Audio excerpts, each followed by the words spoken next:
Okay, we could start with Torey. First question, we could start with Barry down the front.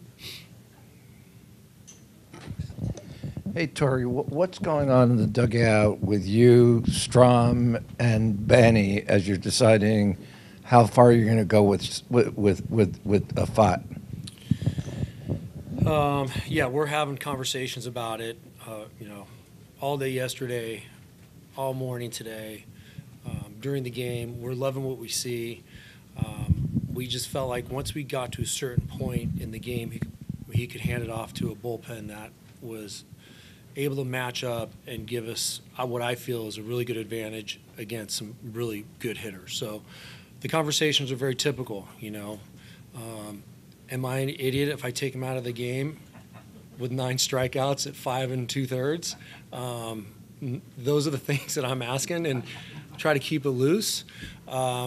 But I'm asking them if the manager's an idiot after taking him out of the game for 5 2/3.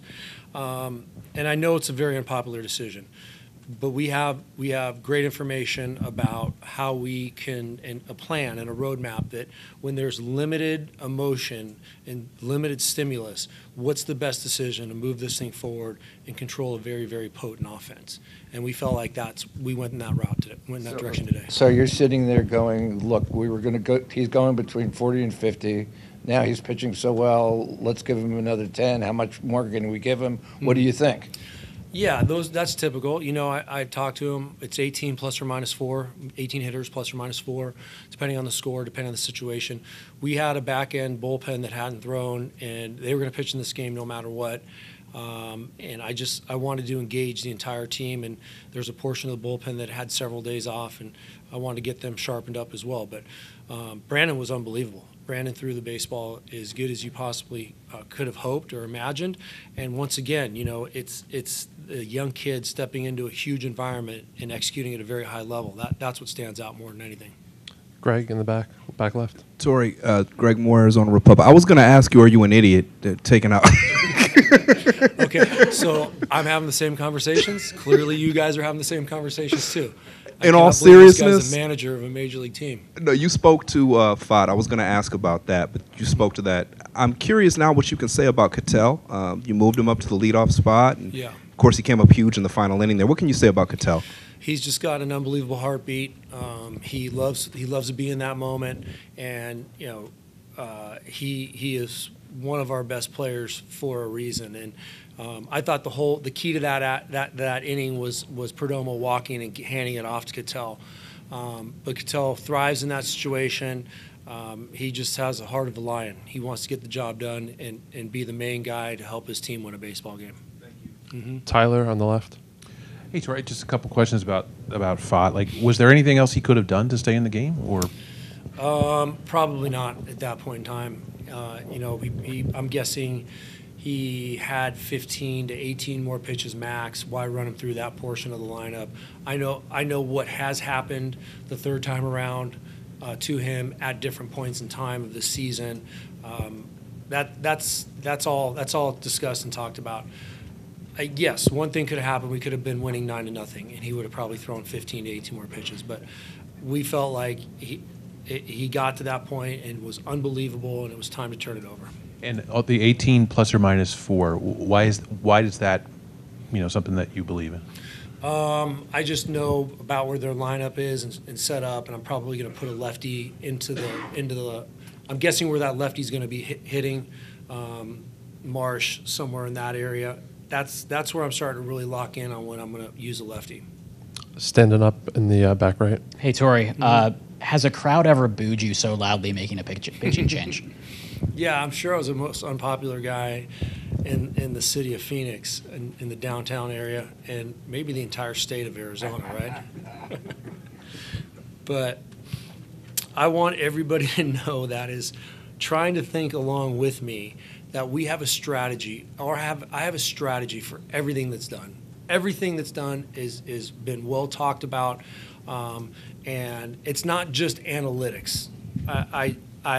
I know how quickly playoff baseball can change, and I felt like Brandon kept the game under control, and it was time to turn it over. So yes, I am prepared to get booed. I am prepared to get second guess. It's my job. I sit in this seat, and that happens. And I don't mind it. We won a baseball game, and that's all I care about. Anthony, here on the left. You spoke about your pitching roadmap today. What does that look like for you tomorrow, and who will start? Yeah, I knew you guys would probably want that answer. We were having that discussion as I was coming in here. We feel like we're in a really good position, and I'll get that name to you as soon as I go back in there. I'll get it to Casey, and then he'll spread it out. But it'll be a little bit of the same. You know, we're going to get to certain points of their lineup. We got to see what happens once we announce our starter, and then just continue to match it up the best way we can. And look, it's not a perfect science what we do here, but we feel like we're very thorough when we discuss it. It's batters 1, 2, and 3, who's got it? Batters 2, 3, and 4, who's got it? Batters 3, 4, and 5, who's got it? And when you just keep chunking it down, you want to maximize the potential to keep a very potent offense and check. And it worked very well today. Jason, on the left. Torey, if you were sitting in the stands, would you have booed yourself? Absolutely. I would have this manager's lost his absolute mind, for sure. So, yeah, I was booing myself as I walked out to the mound. I didn't need to be in the stands. You've got a lifetime in the game, and Yeah. you know what starting pitchers in October used to do. Right. Is there any part of you that looks at what you just did and thinks, this worked for us, but is it working for the game? Phew, that's a pretty deep question, and I respect it.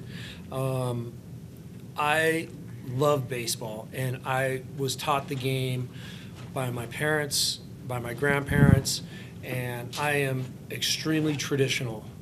But I've got to be able to change hats and help us win baseball games and make tough decisions. Where the game is going, it might be trending in a different way from time to time, but it is all about starting pitching. If your starting pitcher can pitch into the 6th or 7th inning, which Brandon Pfaadt did, even though the pitch count was very manageable, he had done his job, and I felt like I would stand on that at any point in time. October baseball is different. You're wearing long sleeves, it's a little bit chillier, and teams are just a little bit better. And you got to be very mindful of how to navigate very tough lineups. Jack, on the right. I know typically the buck stops with you. I know it's also a collaborative effort between the analytics team, your coaching staff, and yourself. Yeah. As you're taking in all of their input, Yeah. that final decision, it rests on your shoulders. Is that correct? Totally. It's my decision, but I trust my staff. My staff is hardworking and very knowledgeable. And yes, when decisions are made, I have the veto power to do anything that I choose to do, but I am seeking as much input as possible. We have Brandon outside. We'll take one more. Clinton in the back. Excuse me. Last question. Switching gears here a little bit to the base paths. Did you say anything in particular to Alec before he got on? I mean, he was really screaming when he scored, and there were a couple other situations that there were some decisions made on going versus not. How'd you guys feel you guys did on the dirt today? Not great. We got to be better running the bases. We stole some bases at some very critical moments. I thought none more important than what Gurriel did in the bottom of the 9th inning. But there were some inner workings of our base running that were not very, very good. And we absolutely need to tighten that up. And yeah, I've already talked to the bench coach, Jeff Bannister, about that. I'm getting ready to hit up the base coaches. We got to tighten some things down to be the team we are. Correct. Pavin should have been standing on third base. Should have been first and third with Perdomo. Correct. The Phillies ran a very capable play, first and third, and we ran into a double play. It's an advanced thought. They ran it to perfection on the first ground ball from Rivera, where it took Turner to his right. I watched an extremely experienced shortstop make a great play, and they turned a double play in a situation where that should not have happened. So those are some things we got to tighten down.